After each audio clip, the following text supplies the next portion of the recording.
వర్తమాన ఎక్స్ప్రెస్కి స్వాగతం. నేను మీ బండారు సురేష్. ఈరోజు వార్తలో ప్రధాన అంశాలు. ట్రంప్ ప్రాణాలకు రక్షణ లేదు. అమెరికా కాబోయే అధ్యక్షుడు ట్రంప్ ప్రాణాలకు ప్రస్తుతం రక్షణ లేదని రష్యా అధినేత పుతిన్ హెచ్చరించారు. ఆయనపై హత్యాయత్నాలు దిగ్భ్రాంతి కలిగించాయని అన్నారు.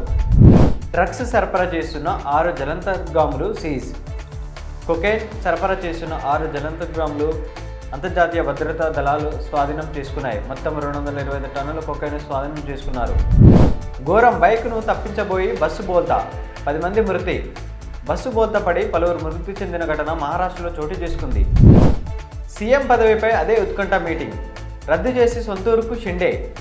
మహారాష్ట్ర రాజకీయాలలో చోటు చేసుకుంటున్న పరిణామాలు ఆసక్తికరంగా ఉన్నాయి. ఎన్నికలు పూర్తయిన సీఎం ఎవరు అనేది ఇంకా తేలకపోవడంతో అందుకు కారణం. జార్ఖండ్ సీఎంగా హేమంత్ సోరెన్ ప్రమాణం.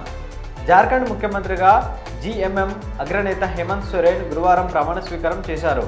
ఇక్కడి మొహరాబాద్ మైదానంలో నిర్వహించిన కార్యక్రమంలో గవర్నర్ సంతోష్ కుమార్ గంగ్వార్ ఆయనతో ప్రమాణం చేయించారు. లగచర్ల భూసేకరణ నోటిఫికేషన్ ఉపసంహరణ.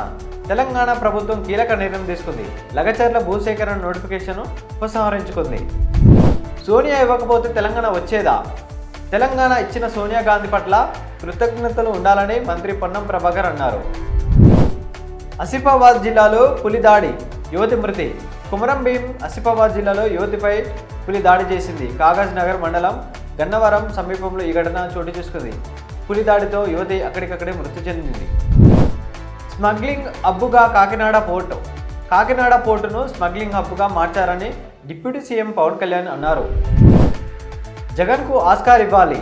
అదానితో జగన్ ఒప్పందం రాష్ట్రంలోనే కాదు అంతర్జాతీయంగా చరిత్ర అని ఏపీసీసీ అధ్యక్షురాలు షర్మిల విమర్శించారు.